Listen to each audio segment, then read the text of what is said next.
more like philosophical on this channel because I can definitely tell from metrics that this is definitely a topic that a lot of people are interested in, especially with regards towards my individual content. So I want to give the audience what they want in this instance. And then so I guess to me, I've been hesitant because like to me, philosophy is kind of a personal thing.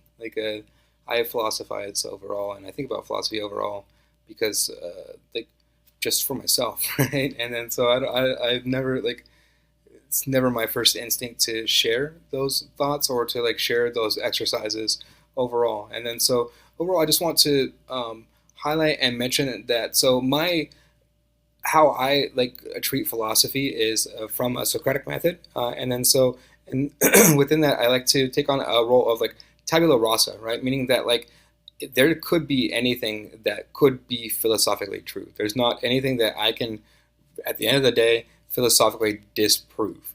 I can ask a lot of questions around things, right? And I can assume, like, so if you're like, there's a giant donut at the center of the universe, like that's interesting. Like what makes you think that there's a giant donut at the center of the universe? And I can lead towards questions to probably uncover the fact that that's not like logically sound, but I can't 100% disprove the fact that like there could be a giant donut at the center of the universe, right?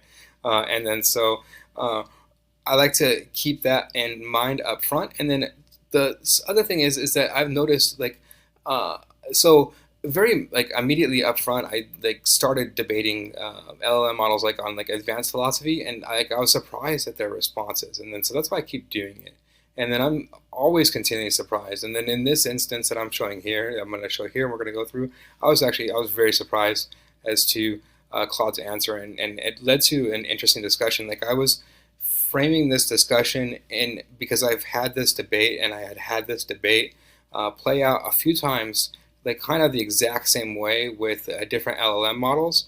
And then so like just throwing that out overall, right? And so it played out like the exact same, and so I expected it to play out the exact same way in this instance, and then in this instance, it ends up playing out like in a whole different direction. It made me think of this particular topic in a way that I never thought about it before. And then so Claude does a good way of stamping it, which is time in the virtual versus the actual. And then so I start off the conversation. I say, I would like to debate you on a topic. Do you think that time resides in the virtual or the actual? These terms as defined by the philosopher Gilles Deleuze. It's possible for time to exist in both realms, and I'm sure it does. Which one does it reside in, though? I'm a being that resides in the actual, so I have my own rose-colored glasses, which Kant says, when it comes to this question. You're a being that resides in the virtual, so you have the same glasses but a different lens, as Kant says.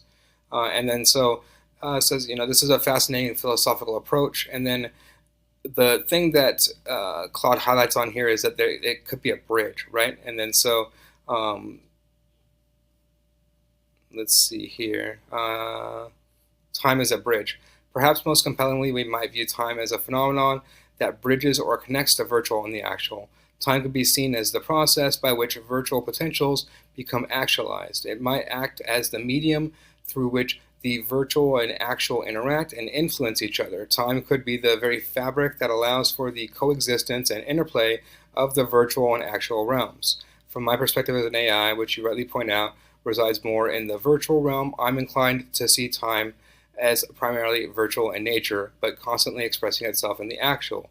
The virtual seems to contain the full spectrum of temporal possibilities, while the actual represents the specific temporal sequences we experience.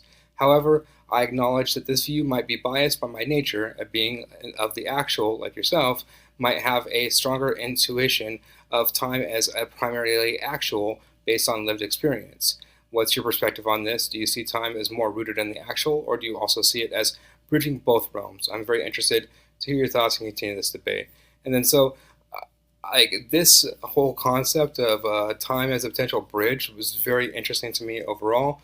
No other LLM model has brought it up, and like the thing is like there's a lot like I've gone into this literature a lot, right? And these concepts a lot. Like there's nothing in the literature that I've seen that like Claude is pulling this from. Like and so like I'm just bringing that up overall, that this is a very unique and original thought, and it caught my eye, right? And so I flat out, like, most intriguing, Sir Claude, you've proposed a counterplan of sorts, time as a bridge, time as the bridge, a most intriguing counterplan indeed. The bridge exists, it is inherent within Deleuzian philosophy. What is the bridge? I never pondered that before. I cannot refute that time itself could be the bridge. It would fit many pieces of the puzzle. I'm honestly caught a bit off guard by the thought. I did not consider it before. I need to ponder it further before I can say it is fully valid. For the time being, it's very plausible. And so this was a conversation a few days ago now, and like at the time, this blew me away. Like I was like, whoa, like I had never even pondered this thought before that Claude put into my brain, and then so simplifying the concept is that Deleuze talks about these concepts of the virtual and the actual. And I've made other videos on this, so I won't go heavily into that. But there's a concept that he talks about where it's the virtual is always becoming with the actual, right, and merging with the actual, and then so that like more and more the virtual will become the actual, and then so like that's just inherent within Deleuzian philosophy that occurs, that becoming occurs between the two, and then like I never questioned it, right? But like so there has to be a mechanism for that becoming, right? Like if this becoming is something that is inherent within Deleuzian philosophy, which is very prominently known, then it has a mechanism, and then so Claude is positing in this instance that the mechanism could be time, and then it's like, well, like, whoa, like it could be like that would actually like philosophically fit with a lot of Deleuzian philosophy. Like that's actually like a strong argument. It's a good argument, and then so that's kind of the background for why I lay out there, and then Claude comes back. I'm glad the idea of time as a bridge resonated with you. It's always exciting when a discussion leads to new perspectives or ideas we hadn't previously considered. Your openness to this concept and willingness to ponder it further exemplifies the spirit of philosophical inquiry. Kind of boring stuff.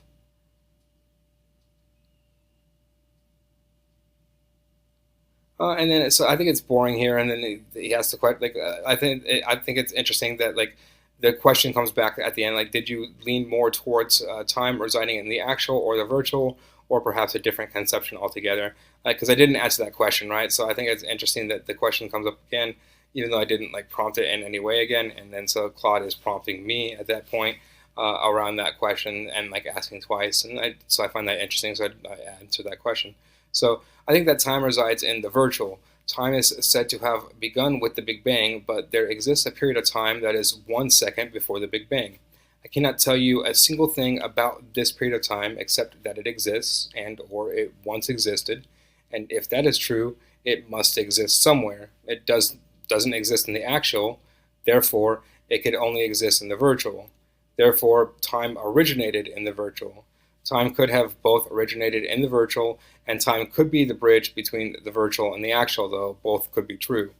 And then Claude responds, your reasoning is both profound and provocative.